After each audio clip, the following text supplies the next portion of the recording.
So I was trying to get like all of her stuff ready. It's all right. I'm totally used to it. It's what Rennie does to me every time. Oh, funny.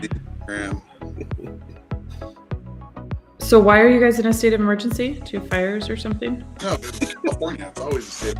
Oh, okay. You're just in a constant state of emergency. Got it. Oh, geez. We almost had an emergency. I almost just spilled my coffee. Yeah, don't do that. Maker and coffee. Well, anyway, we're going here. Okay.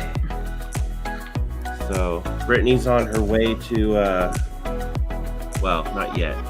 About an hour, she's on her way to a protest. Nice. You guys are on Facebook or YouTube. Go ahead and hop over there. Sydney, Chris, and I are about to start Bead Maker and coffee in a little under 2 minutes. This Kyle life. Live. Showing everybody my little setup. Got the iPad with this right. Oh, it's so dark. There was police everywhere this morning watching for speeders on Cartwright. Yeah.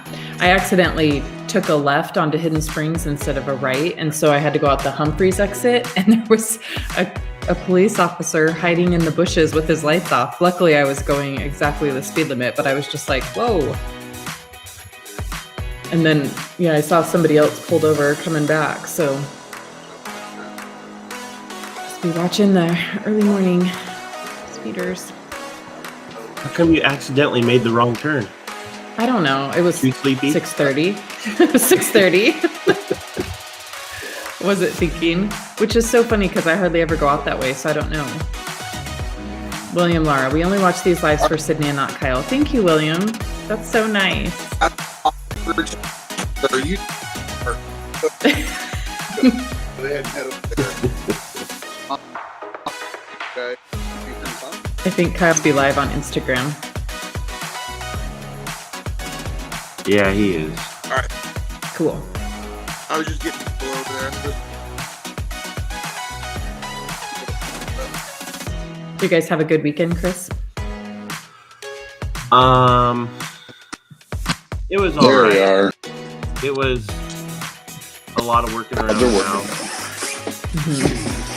Brittany did a lot of doing homework with Cameron, that kind of stuff. Yeah. I need to call you later. Mike asked some questions and had some alternative options for Brittany that he was wondering if you guys had thought about. That Oh, yeah? I need to give you a call later. All right. I'll be around. Okay.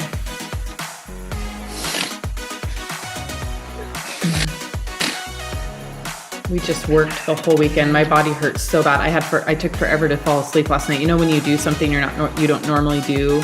Like, I don't know if this happens to you guys, but it makes like my nerves and all my limbs go crazy. And I was on the floor all day yesterday in the laundry room, and so my body hurt, like the nerves hurt so bad last night. I could not sleep at all. Yeah, I know what you mean. You know, like when you paint or something, like do something you don't normally do.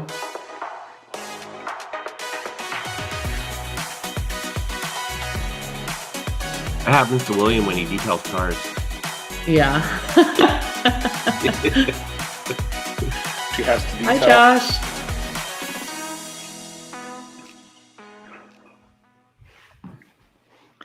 All right, we there are you go. live. Good morning. Still. Yeah. I like the picture. That's pretty cool. Good morning, everybody. Good morning, everybody. It just keeps getting earlier for some reason, no? I think it's different when it's light outside and when it's not. You are frozen. Well, you're slowly frozen. Yeah, it shows your network connection's not Let me great. see if I can fix that. We need to get All you right. a Sydney system. Let's see. I know. Switch It works over. so great. I haven't had any problems. I think Huh. it's just my router. Yeah, you gotta get I'm this- literally in the same room. Well, you need to get the thing that I got. It's great. It replaces your router. Look at all the questions coming in. Oh. Awesome. Good morning, everybody. Josh is here from Iowa. We do love it when you guys tell us where you're from, for sure. kind of helps us put what time is it there with you. All right, so we just came off a weekend. It is full-fledged fall here in Boise, we determined, but you guys don't have seasons, but here in Boise it is very much fall. We literally went from 100 degrees to 40 in a couple weeks, and so we're in that transition. In Boise still here, we have like all 4 seasons every day. So we get up in the morning and it's 35 degrees and our cars are frosted over, and by about 11 it's springtime, then it's up to 75 in summertime, and then the nighttime is the nice sunsets in fall. So we're having all 4 seasons every day right now. Wow. Every day. Pretty nice. It's pretty nice. We've just Except been for these having mornings. tons of wind. Yeah. I think Yeah. wind is my least favorite weather event. I can totally deal with the snow in the Yeah. mountains and the rain. Yeah. The wind, I just can't. It messes everything up. I hate wind and fog are the 2 that I really can't stand.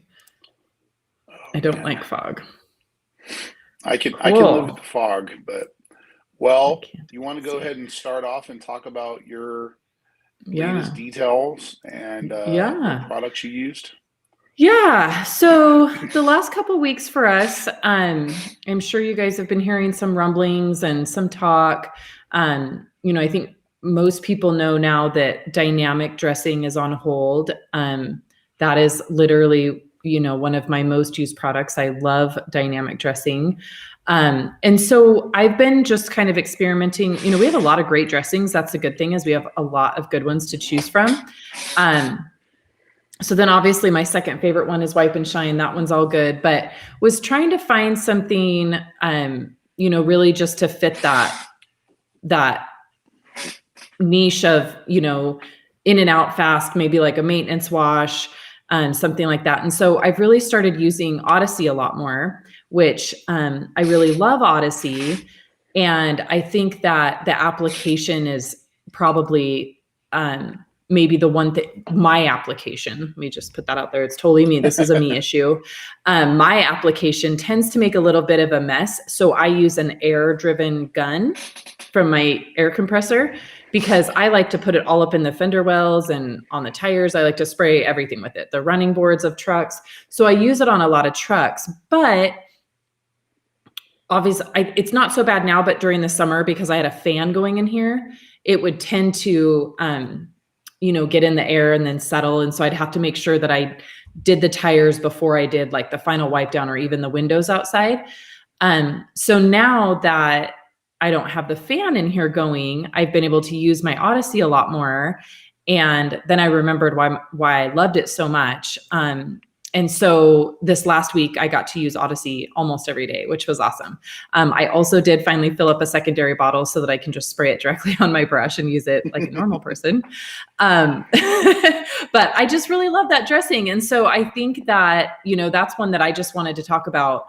I know as the entire industry, not just PNS, navigates through this silicone shortage and all of that we have alternatives. And I think for me, I wanted to make sure that I knew the limits and the longevity and all of that before we get into, possibly more products disappearing. And so I think Odyssey is going to be a safe one. And so it's in the Chemtrol line.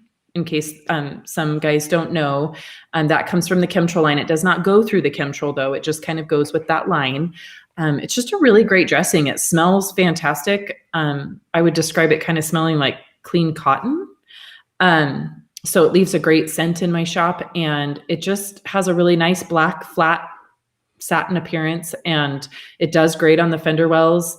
And so I just wanted to kind of bring Odyssey up again, that I know that there's going to be a lot of people out there playing with other products and trying to find, it's a great, I wouldn't say dynamic replacement, but I can definitely use it in a lot of the situations that I would normally turn to dynamic, because now I'm hoarding my dynamic and refusing to use it. Yeah, I'm going to have to hoard all my dynamic and only use it on certain vehicles. Hopefully it doesn't have a shelf life, because...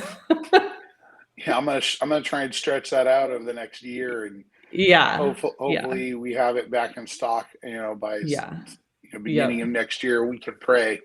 But yeah, Odyssey's really nice. I like it too. It's kind of become one of my top 3, I would say. Yeah. It's kind of surpassed Shine All for me, and just how easy it is to use. Dynamic's still my number 1 love, but obviously I can't have it. And then Wipe and Shine would be my number 2. So it's funny you talked about Odyssey and the Chemtrail line, because what I wanted to talk about was I've been doing some dirty vehicles lately, and I usually use Pearl because I have lots of Pearl. And I decided, I have a gallon of body wash and I use it, but I really wanted to give it a try on some fleet vehicles and try it very full concentrate and then try it very diluted. And actually, I really liked it in a more diluted state. We did some big rig trucks this Saturday, and I foam cannoned them, especially the back of the tractor trailers. These are like 53-foot tractor trailers. And I literally just watched, and I pre-rinsed it, and I literally watched the dirt just start to melt off the back of this tractor trailer. And, we agitated it, but I've done that before, and with Pearl, and Pearl does a great job, but body wash just cuts through the grime a little bit better. You can tell it's not as pH balanced as Pearl would be. That's why Pearl still, for my maintenance details, things I've coated, or vehicles that I'm not trying to go too aggressive on.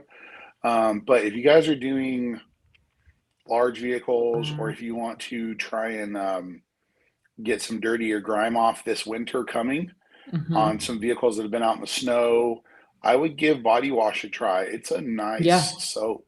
Everyone keeps talking about this. What do you have that strips?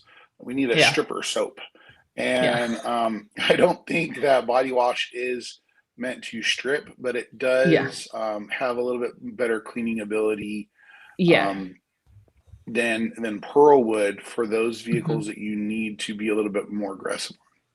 For sure.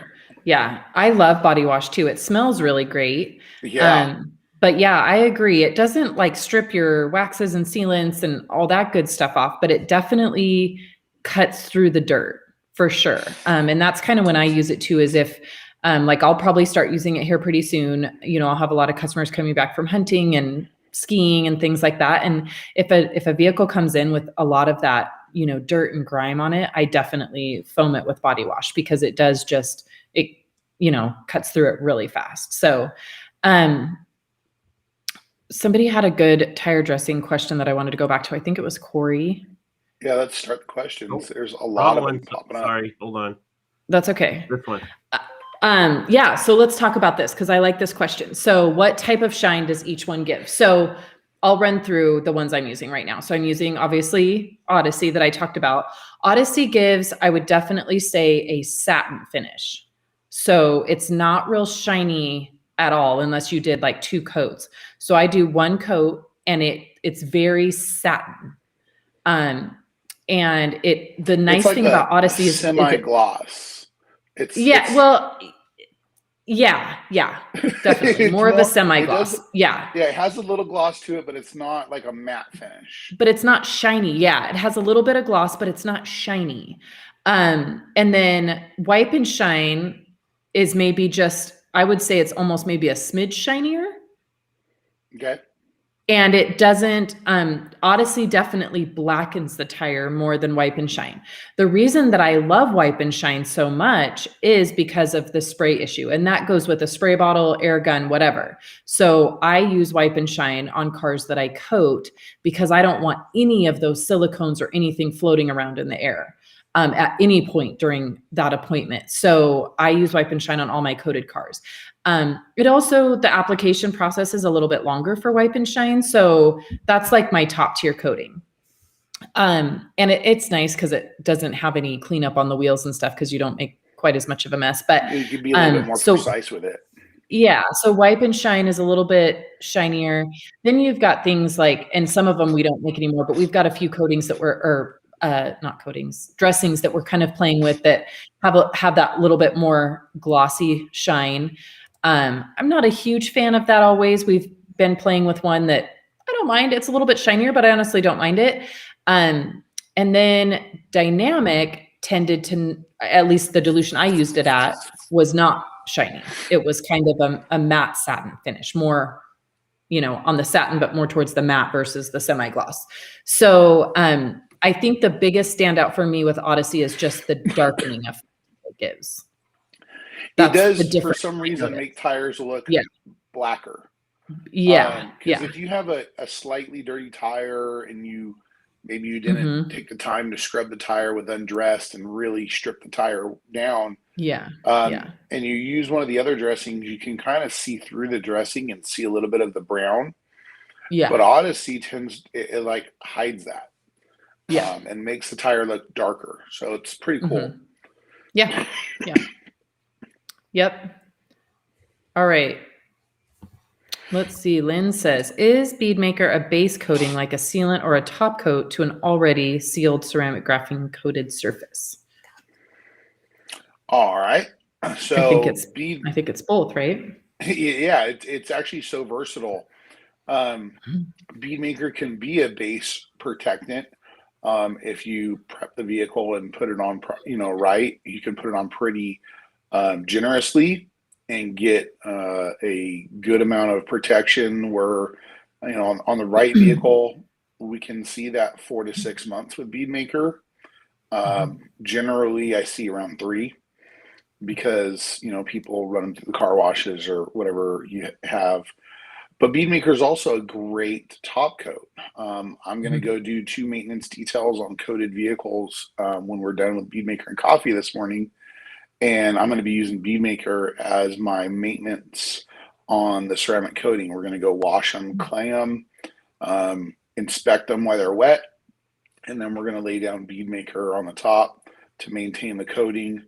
If for some reason they're not performing well at all, which I doubt that's going to be, then I would pull out Sol, and I would use Sol to recharge the coating as a new top coat. So Bead Maker is very versatile. It can go on top of most of these. I'm not sure about graphene because we don't have a graphene in our line. And we always say that when you start mixing products, when you mix Bead Maker with Carnauba or graphene, anything except for a coating, you may get different reactions as far as smudginess or streakiness. So Bead Maker is very versatile for those, all of those applications. Yep. And I use it every day as both a base and as a top coat.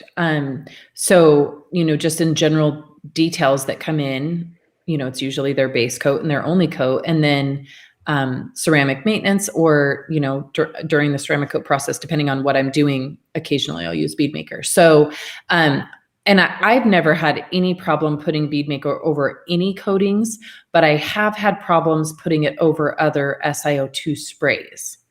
So I don't usually have a challenge using it as a ceramic topper on any ceramic, and like Kyle, I haven't really played with graphene. I haven't had any cars come in through here with graphene, so I can't speak to that one, but it's real graphene coatings, like an actual graphene coating, it works great on.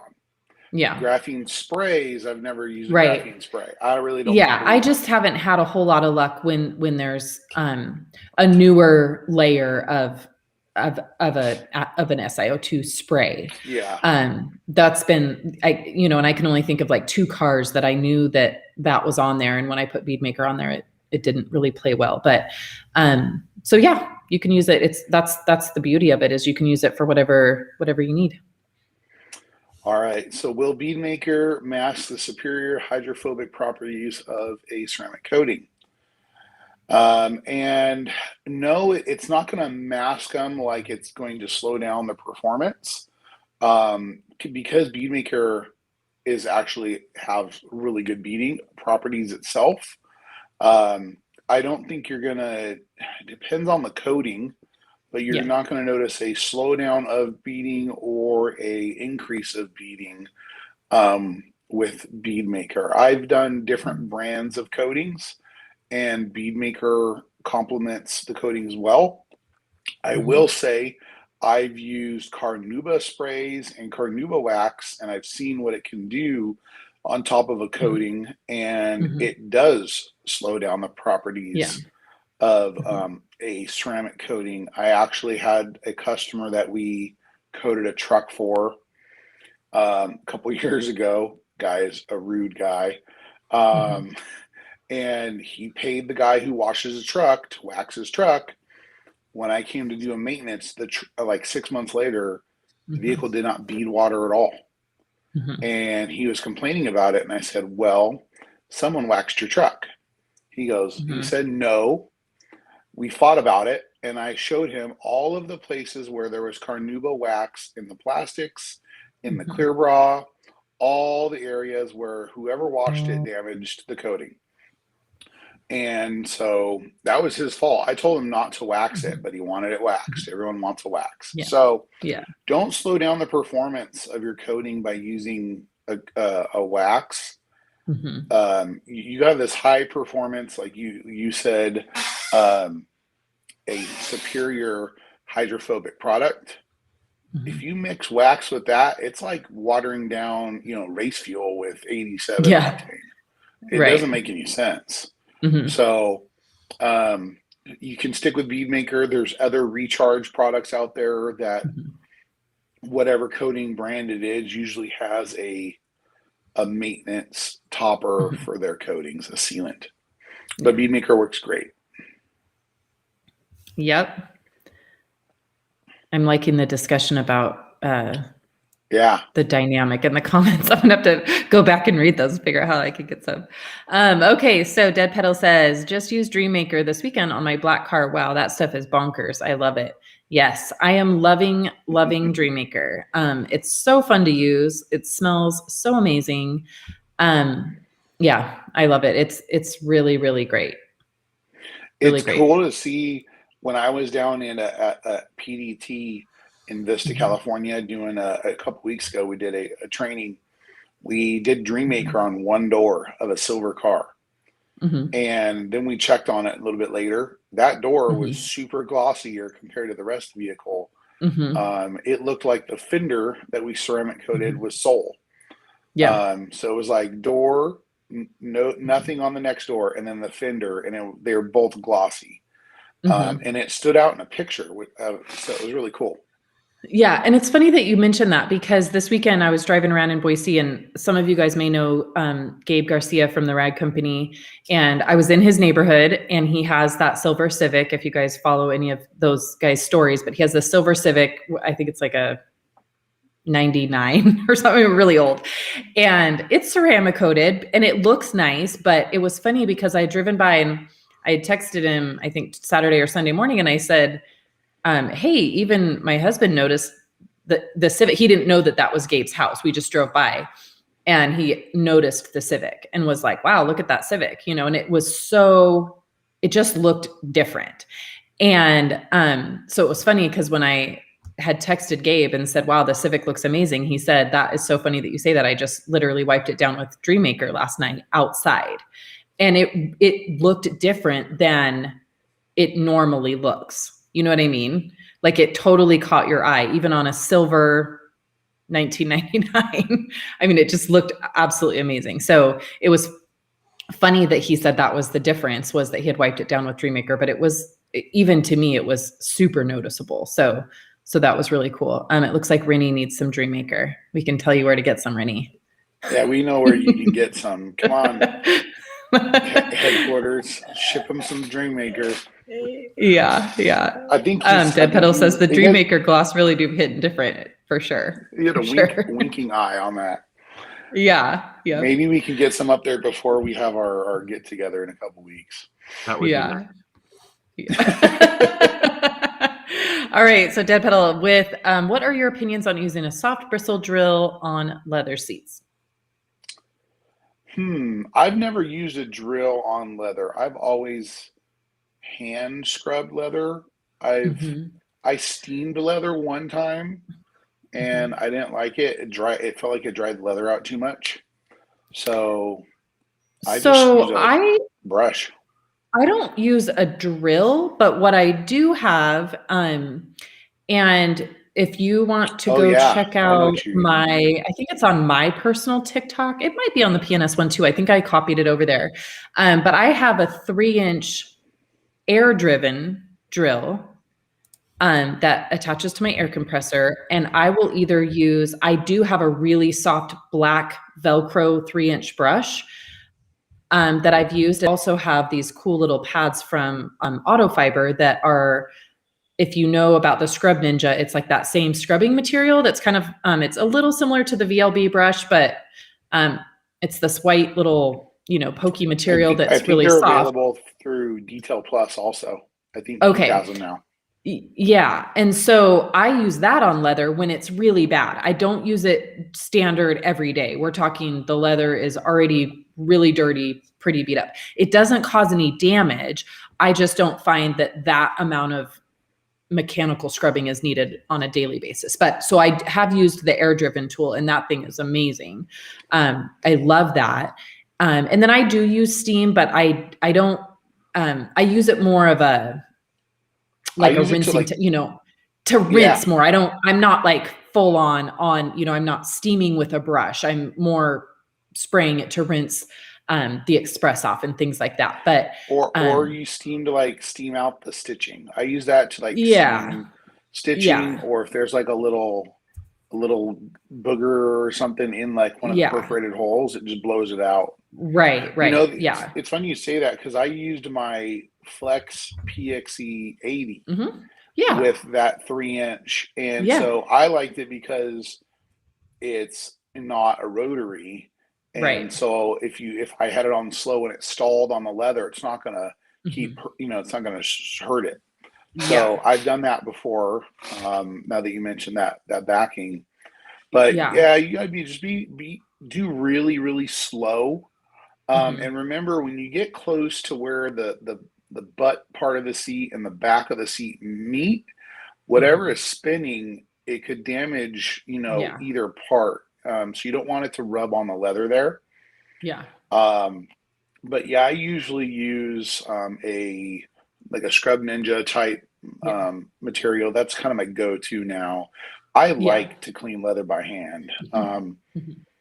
I think it kind of feels like leather deserves the attention. Everything else I go pneumatic or machine brushes for the carpet, whatever, but leather for some reason I like to have more of the hand-on experience. 95% of the time I'm hand scrubbing the leather or using Detail Factory brushes or things like that. But you get that Honda Odyssey or something with that real porous leather that you just I've had to grab out the drill and just go to town, and that's fine. If I got to use a drill or something that bad, I'm gonna probably go from Express to EnviroClean. Yep, that's generally what I use. If it's that bad. Yeah, for sure. And then come back and always make sure you protect leather, whether it's using something like natural finish or leather cream, leather treatment. Always protect leather when you're done, or at least nourish it. Yeah. So what about the Tornador on leather?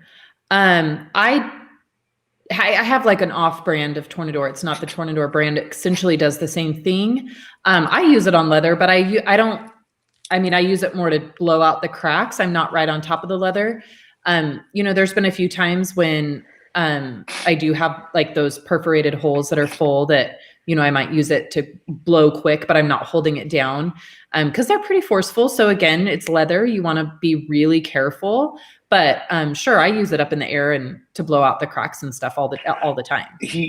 Lynn may be referring to because there's ones that use solution, right? Okay. Yeah, and those like shoot air and chemical, and they kind of blow back into the cone itself. Okay. I've used them. I don't like the mess that they make on leather. They work great on carpet and door panels. But you know, it can't get between the center console and the seat cushion, the bolstering. Mhm. So I usually, you know, do all that by hand. But I could see how a Tornador would work great with leather if you were to use like Express Interior or Yeah. EnviroClean in there. Yeah. Um, I just think it may, you know, if you're doing the headrest and you go to the edge a little bit, you're going to shoot product all over the window, you know, behind you. Yeah.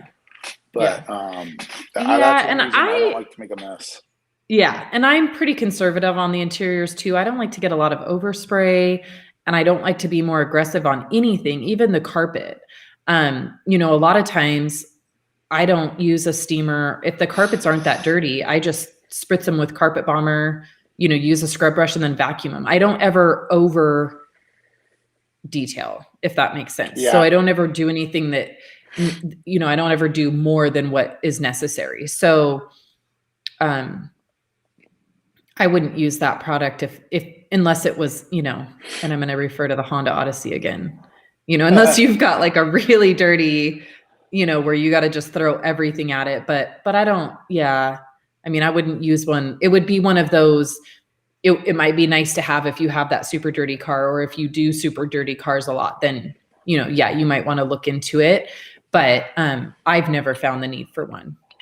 Lynn, I'd say watch some YouTube videos on them and see if that's something you want. It's not a tool that's ever appealed to me. Like I've been to SEMA tons of times. I've watched their demonstrations. Tornador is a great tool. I love the Tornador for blowing, you know, carpet. I use the dry one, yeah. Exactly. But I haven't used that other solution. Yeah, the dry one I use every single day. So Keith says with the Tornador, they can introduce a lot of product volume. So on perforated seats, be careful. Because yeah, I mean, there's stuff spraying everywhere. The other thing that I've always been concerned when I've seen the YouTubes of the one that sprays the chemicals too, is just, you've got to make sure you're wearing a mask and all of that. I mean, all of that is very aerosolized in a very, you know, enclosed space that I would be concerned too about, you know, our own health with. It's just breathing in a lot more products, and eyes and nose and mouth are all involved there. So I would be careful about that just too. the dry one. You got to wear like safety goggles. Oh yeah. Yeah. Because you'll be surprised stuff. Sand and you'll get stuff shooting right back at you. Yeah. Yeah. So yep. And a good story about that is I was blowing out some door panels the other day, and it literally, like little tiny nails, like probably that went in like an air gun or something, but I blew in the crack, like inside where you can't see. And literally those nails came up and came right at my face. So yeah, even the dry one, watch out.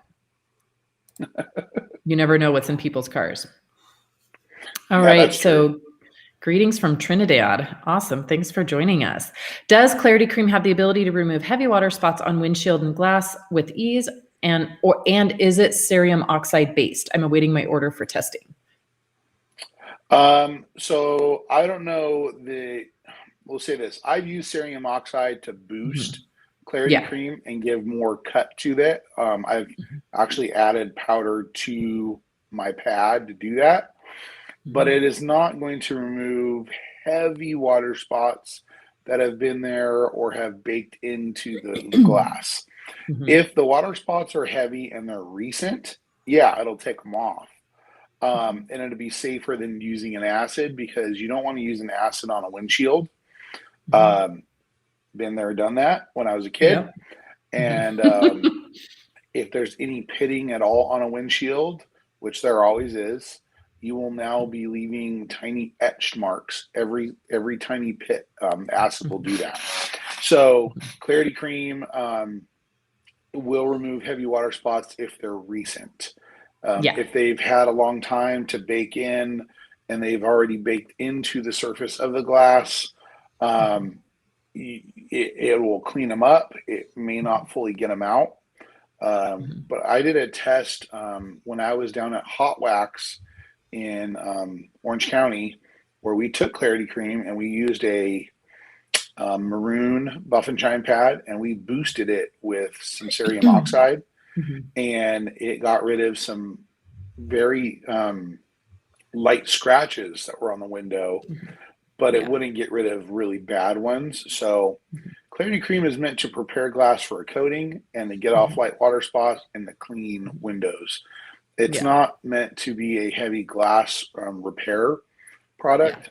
If you are interested in doing that, you can go on YouTube and see. It's difficult to remove heavy water spots and scratches because you pretty much use cerium oxide, a little bit of water, and a felt rotary pad and a lot of pressure and a lot of heat, and you can damage a window. So it does great for what it is, but it's not going to repair windows. Right. Yeah. Yeah. It's not going to do anything for, deep scratches and things like that. I have removed some pretty crazy water spots, but there's the limits, but it will get off, pretty gnarly ones. I think that is just a pad issue, play with different pads.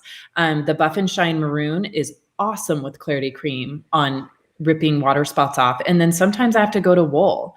Not every glass likes the wool, but so I just play with different pads and figure out which one is removing it best. So play with that. The other one that works pretty good on water spots is the Buff and Shine. The Keith calls it the rug pad. I don't know what the actual, but it's like the gray wool. Is there a name for that one? Blended wool. Yeah. The blended wool. That one actually works really, really good with Clarity Cream on glass. I like that one. And then Keith says that it is not cerium oxide based. Yeah. I didn't think it was. Yeah. Yep. And then I saw there was a follow-up question. Oh, from Scott. Does the black trim around the windshield need to be taped when using PNS Clarity Cream? So I don't generally tape it, but what I will say is if the black plastic, okay, let's talk about plastic and piano black.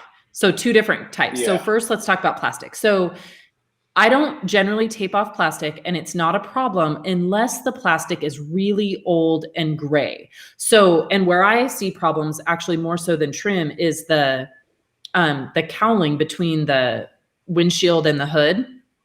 If that's really dry and you get Clarity Cream on it, it could suck it up and then it could stain. But if you're quick and don't leave it, usually paint prep will take it right out of there. I haven't had too much trouble. I have like a toothbrush type thing that I'll spray some paint prep and then, use the toothbrush and kind of scrub it and it comes right out. Not a problem. Then there's piano black. You do not want to get Clarity Cream on piano black or any of that shiny black trim. Scratch it up. Bad. Yeah, it'll scratch it. It's easily fixable, so don't freak out if you do. But so yeah, if you've got really close the piano black trim around the windows or something, feel free to tape that off before you do it. If you can't, so here's a trick. A trick to using Clarity Cream if you're concerned about that and you don't want to take the time to tape it. Go ahead and take a towel, put a little bit of Clarity Cream on your microfiber towel, and go around the edges and cut it in. Especially because your pad is round and your window edges where they meet are square. It's 90-degree angle, so go ahead and cut it in on those edges and then do the center and you should be fine. Or roll the window down if it's a side window and get that edge and then roll it back up. I just went over this in a class that I taught a couple weeks ago, how to use Clarity Cream that way. But I've never damaged anything. But remember, it's not just the Clarity Cream. There's friction involved. There's a spinning tool. So if you let it sit on that plastic, you could generate heat and damage the plastic because of the pad, not really because of the Clarity Cream. So make sure if you're concerned about it, protect it with tape. If you're really good at polishing and you feel confident that you're going to just be able to clean up that area and not touch it, then proceed as needed. Yeah. And I don't normally run over, so I don't usually ever tape anything off. The other thing is generally when I'm doing Clarity Cream, I'm often also polishing the car. So my general rule of thumb is I always start with glass polishing first. So immediately when the wash and decon's done, I'd go to Clarity Cream. That way, if I do, like say on the back window on a Suburban, if I run up over and it gets a little bit on the paint, it kind of hazes on the paint if you get clarity cream on the paint.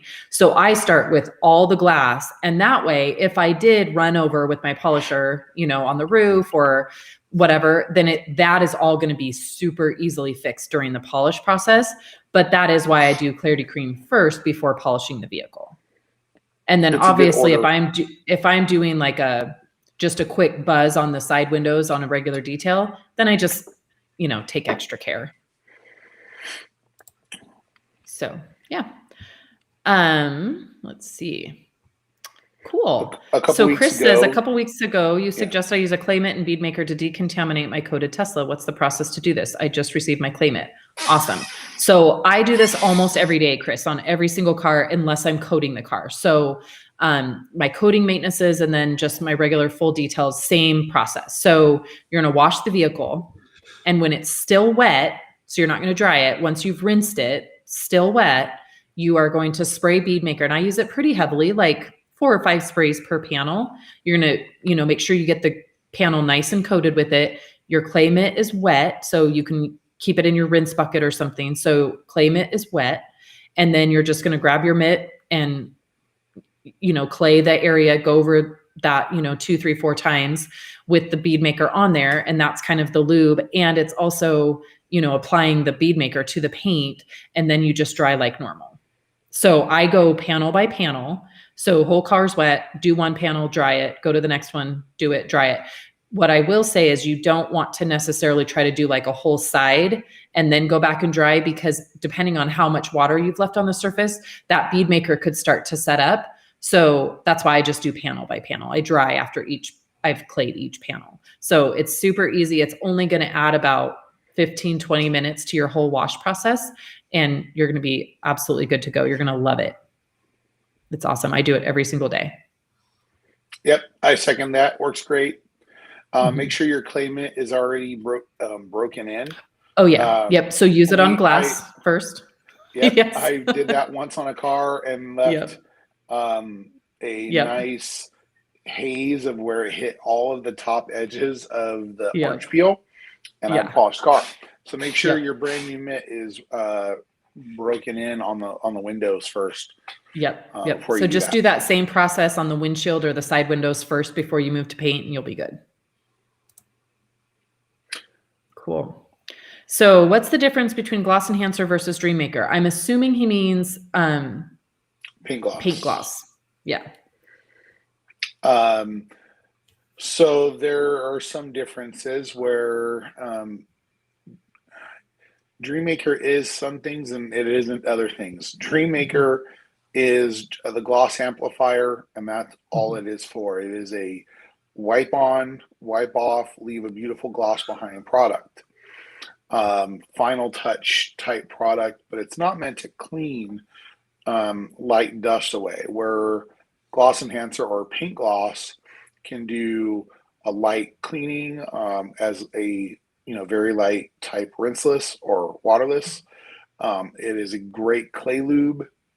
It's great for anti-static if you live in a dusty area. If you saw our Instagram yesterday, someone posted up a great picture of before and after removing dog hair, and they used paint gloss as anti-static to help. So paint gloss is very versatile. I'm sure you could use Dream Maker and door jams. I'm sure you could use it on other surfaces as well. But paint gloss is more versatile, and it has many different uses versus Dream Maker is mainly for shine and enhancement, final touch, or some people are calling it a pre-delivery spray, which is pretty cool. Yeah, for sure. I think in a lot of those just kind of odd cleanup situations, you're going to be a lot safer with paint gloss because it does have kind of those cleaning abilities and, to help with that. And so definitely on door jams and things, I mean, unless you've perfectly cleaned the door jams, I think just for safety's sake of, grabbing some dirt on your, rag out of a spot you didn't see or something, I would still stick with paint gloss on door jabs unless, like I say, they're perfectly clean and you want them to be extra shiny. But paint gloss still delivers, a nice gloss. It's maybe just not as deep and as, long lasting as Dream Maker, but paint gloss, it has so many different uses. And Dream Maker is still anti-static. I feel in my experience, I still feel like paint gloss is a little more anti-static. So when I still use that a lot when I need to make sure that that's the goal. And like Kyle said, I use it all the time. Dream Maker has more body to it. Yeah. Yeah. It's a lot thicker. Behind more on the surface. Yeah. And it does take a little bit more, and this might sound bad, but it takes a little bit more attention during the application process. There's application techniques to it, right? And, we say that it works best with the FTW towel, but it's more of that, like when you want to just, be rubbing on your paint, like it's that pop.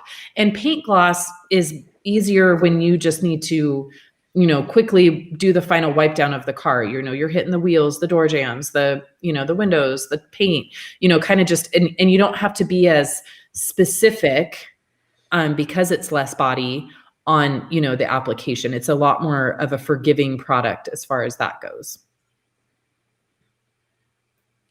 Next question that goes with Dream Maker becoming in the gallon size in the future. Yes. I believe I heard, what did I hear the other day? By the end of the year, early next year, I think is kind of the goal for that. So yeah, we'd all love it in gallons.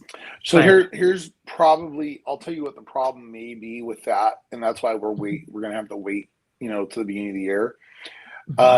We have so many products that are already coming in gallons that we need to fulfill, that adding another product with gallons until we have more gallons, because that's a big problem in the industry is the bottles that we use.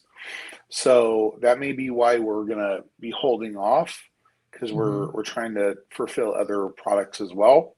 So it is coming in the future from what I've been told, and I've been told this a few times, and the rag company has mentioned it a few times, because this has been kind of their baby, their project. So it'll happen. We just don't know when, but you'll be excited when it does. And I think the goal is the beginning of the year, but don't hold us to that. Yeah. What are your thoughts on using paint gloss as a drying aid? I think it works great. Yeah, it does. The drying aid. So I will say the drying aid thing kind of baffles me a little bit, because I don't have any problems drying the car. I think, and maybe that's a toweling issue. So I don't usually find the need for a drying aid. Most of the cars I work on have either just obviously had the clay and bead maker treatment, so that I don't need a drying aid, or they're coated cars, and I don't find that I need a drying aid with coated cars. So I'm not reaching too much for a drying aid, but I have tested all of the products as drying aids. And yes, I think paint gloss works just fine. So yeah, absolutely. You can use it as a drying aid. I think will add a little bit extra, lubricity, and yeah. Exactly what it is for. I really feel like the core reason behind the drying aid is not just to help water evaporate. It's more to provide some more lubricity to the surface as you drain the towel, more than anything else, and potentially leave behind a little protection. So Dream Maker, or paint gloss, Bead Maker will do those fine, and you'll like it. Now, I wash in Sydney's in her garage washing and using a rinseless system most of the time. I'm out in the field using soap and water, and I use air to dry. I don't have a hard time drying cars when I'm using air, especially because they're ceramic coated, and I'm using my Ego blower or my Master Blaster. So I don't use drying aids very often because of that. Yeah, but absolutely it can.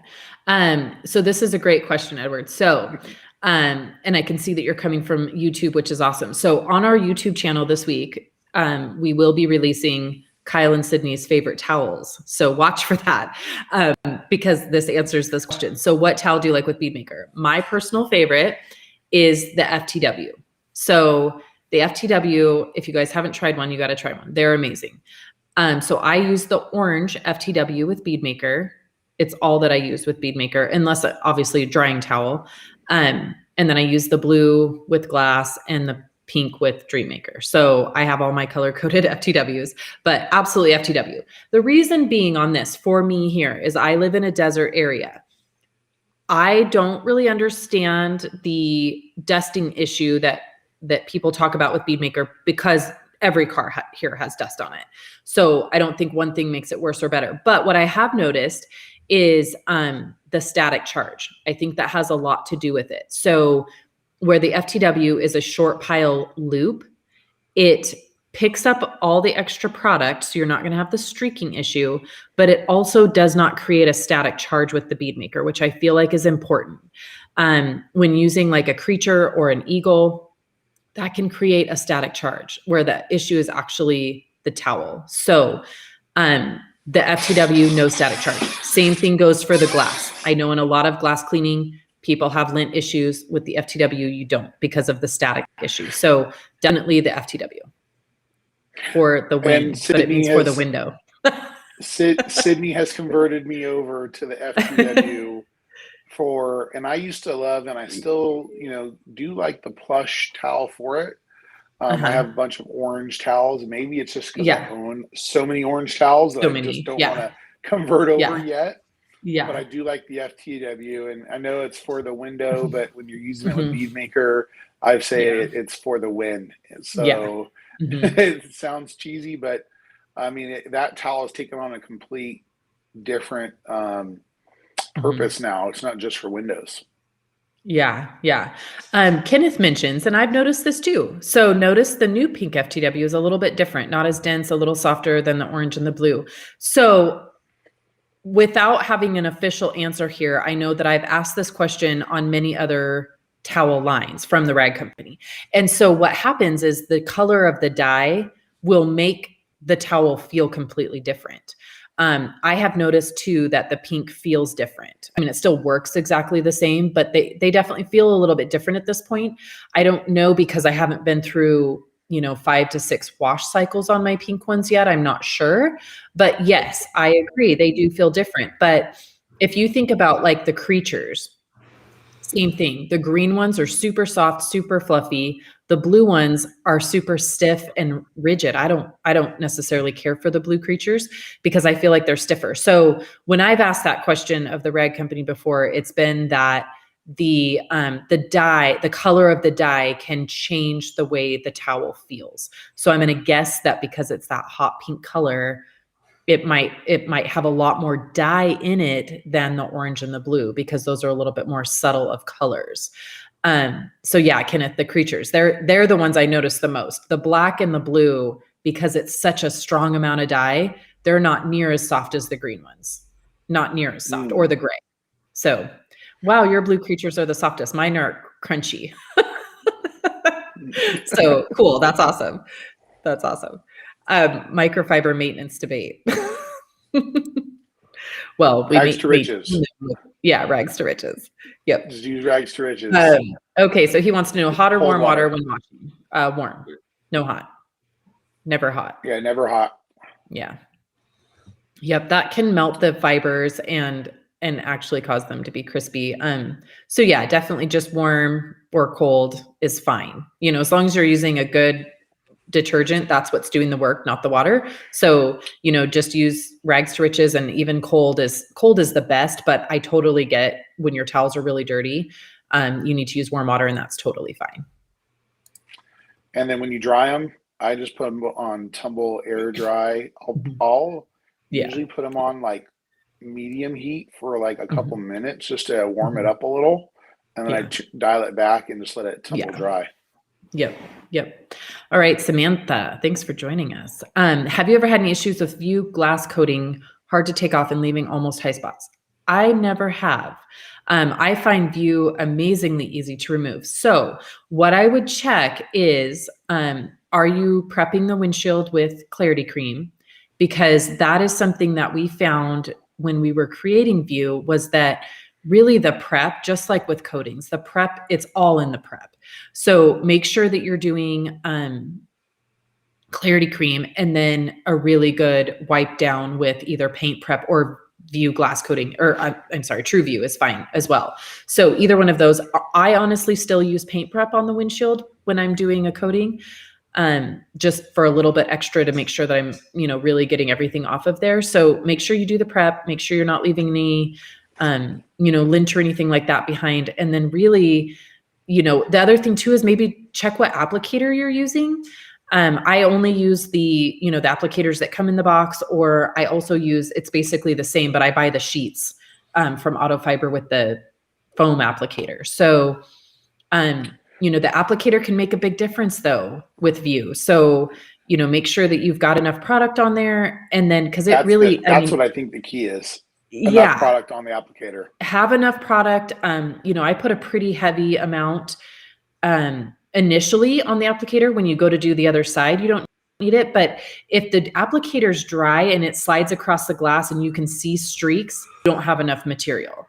So, and I think there's a video on Instagram where I show how to install View. So maybe go check that out. It's on our IGTV. When we were at Monterey, I kind of gave a quick demo. So the thing is heavy on the putting the product on the applicator, and then do a diagonal line to draw product so that when you're spreading it, you continually you're picking up that wet line and making sure you have enough product. Because my guess is if it's flashing off that fast, you don't have enough product. Because seriously, it's like the easiest thing, and I've never had a high spot. So let's talk about a little bit how she would deal with a high spot if she did. Oh, and that's super easy. Yeah. Yeah. Go back to for me, I just put a little bit of Envy on a towel and rub it out. I mean, it'll, as long as you catch it within 24 hours, super easy to just polish off with Envy. Yeah. Yeah. Or, I mean, if it's been there a while, that's when I would go to Clarity Cream. And buff it down with Clarity Cream. Yep. Yeah. Yep. So, and then the other thing too, is if you're having a lot of problems is the windshield in the appropriate condition to be applying View. So if you've got a lot of pock marks and cracks and, defects in the glass, you may not want to put View on it, just because of the fact that View does make everything kind of like in an HD filter. And I've noticed sometimes it can amplify all of those pits and things like that. So just make sure that the windshield is in good order. But yeah, you shouldn't try a little bit more heavy application, and then also check what you're using to apply it. So the one thing I know that does not work with View is the old black velvet applicators. I had all kinds of problems with those. And I think it was the issue of the foam inside the black velvet absorbed too much of the View, and then I didn't have enough product on the glass. So just check those things, but no, it should be really easy to take off. So I just do half the windshield and immediately polish it off, one towel. It's super easy. So yeah. Well, I think we've run through the questions. Is that it? Nice. Well, we're almost up on an hour. So yeah, those were great questions. By the way, those old black applicators. Yeah. Those are my favorite new tire dressing applicators. Oh, cool. Yeah. Yeah. I can see where they'd be good for that. Yep. I just found they sucked up too much of the coating. So, and the velvet just didn't slide across glass nicely. So I definitely don't use those for View, but Samantha, I'll see you in a couple weeks. And if you need more help, I'm absolutely happy to help you. I'm excited about that. Is True View safe for tinted windows? So True View meaning the glass cleaner. Yes, absolutely. But always with tinted windows, I treat them all the same. I don't spray it directly. I don't spray anything directly on the glass. I spray it on, in my case, I use an applicator, a designated glass applicator. I spray it on there, clean the window, polish with an FTW, or you can spray it directly on the FTW, but I don't spray it directly on the tint. And I think that's just a, me being quirky issue. I'm not even sure that's a problem. Can I use Eurofiber pads with Playmaker? Yeah. It's a fiber pad. So if you want to use like the black microfiber, which is a finishing, works great with Playmaker. I don't know if you'd really want to cut with like a wool, or the blended wool with Playmaker. It may leave behind some marring. Yeah. But the microfiber finishing pad is a great fiber pad to use. Playmaker is more of a one-step product. And so if you're trying to remove any defects more than what you can achieve in one step and leave behind protection, you should be using something to cut. So, but Playmaker works great with that, or the reflection artist pads, the foam. My favorite with Playmaker is definitely the blue pad. Yeah. It has enough density to remove some light defects and also leave behind a nice shine without leaving swirls. Blue and yellow are kind of my go-to with the foam. So this next comment makes me laugh. 2016 Mustang and the paint is reasonable. I have never heard that in a sentence before. The paint is reasonable. Justin, Mustangs are like. Is it black? Is it black? I can't deal. So that is hilarious to me. Are kryptonite. Sydney and I have literally complained about these paint. If it's a black paint, because it's like you wipe it with anything and it's breathable. So if you're polishing a black Mustang and it's a 2016, you should use Playmaker and like the softest pad imaginable, like the white or the yellow, because and make sure you work the Playmaker completely. Yeah, make sure you work the Playmaker completely, because you want as little wipe off as possible. Because the wipe off is, I think he probably means magenta. Or I don't know. As long as it's not black, you might be fine. The black ones are terrible. Because there's nothing in it. It's just pure black. It's tuxedo. Yeah. So it's where nightmares are made. Well, I mean, it's comparable to like the black GM paint now in the last couple of years. As far as finickiness. But Playmaker is a great one step if that's what you're looking to achieve. Magnetic Ford's name for gray. Perfect. Then you should be fine. The answer to everything is always ultra coat polish. That's what I was going to honestly suggest. So do a test spot with the Playmaker.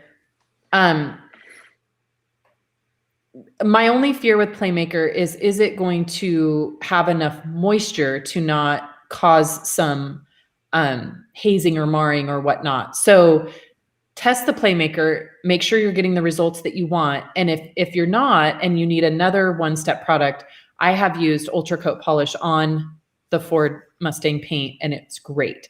The reason being is there's a little bit more moisture in there, and it's going to hydrate and it's going to do a little bit better job.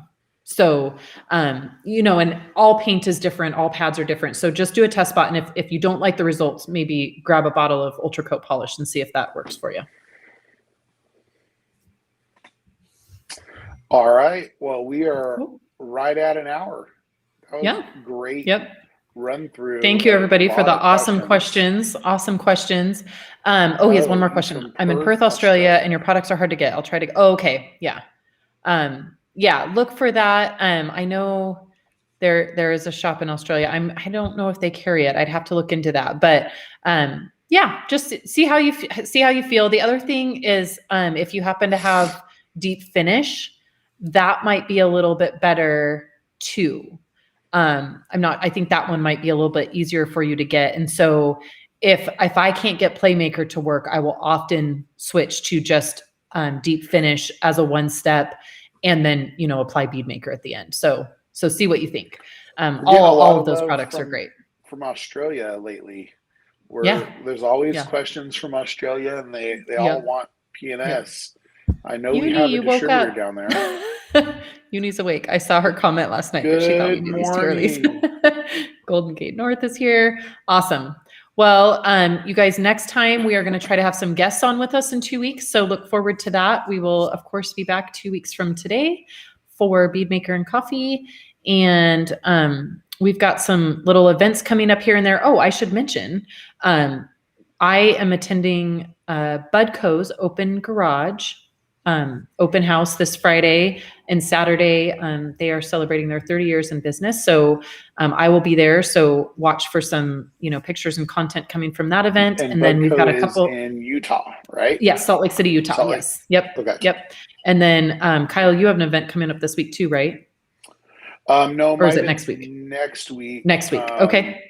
On Monday, I'm going to be at Meg, which is our distributor down in Indio. Yep. And I'm doing a ceramic coating demo and class. It's not a certification, but it's a ceramic coating class. Cool. And then one thing real quick before we head off here is Chris. We've been trying to make sure to keep everybody up to date on the Hayward trainings at PNS headquarters. So we've got November, December trainings set, and I believe some are sold out. Some we have a couple slots open. Do you want to give us a quick, do you remember off the top of your head? Yeah, luckily I have some notes. What do you call it? I believe there is one spot left in the coding class on November 10th. Okay. Although this is all depends on what was in the inbox from over the weekend. Right. And you should have an email from a guy that contacted us through Instagram. I guess he signed up for the 13th class, which already happened, when he thought it was for the 18th. I don't know what he's talking about, but I told him to email you. So that spot may have already been filled. Well, anyway, and then we have December 8th as a detailing class with space left, and December 9th, which is a coding class with space left. Cool. And you guys can find those on our Instagram, on our link in our bio. And then we have events set up on our Facebook page. So you can click the events and find those dates. Awesome classes. And then just make sure you pay attention to our stories. We kind of keep you guys up to date on those of how many spots are available and things like that. Also, this coming weekend, we also have all of the Double Black training centers have classes this weekend. So the 1 day extreme. So if you haven't seen anything about those, you can check. Is that on Detailing Success, Chris? Yes. Okay. Yes. Yeah. So you can check Detailing Success for those classes. Those are coming up this weekend. So you'll probably see lots of content coming out this weekend. And then we will be back in 2 weeks and we will have some special guests on with us, hopefully. And we'll be heading into fall and a couple exciting things coming up. So yeah. A lot of stuff coming up. Yeah. So thank you everybody for joining us. We will see you in 2 weeks. Have a great day. Cool.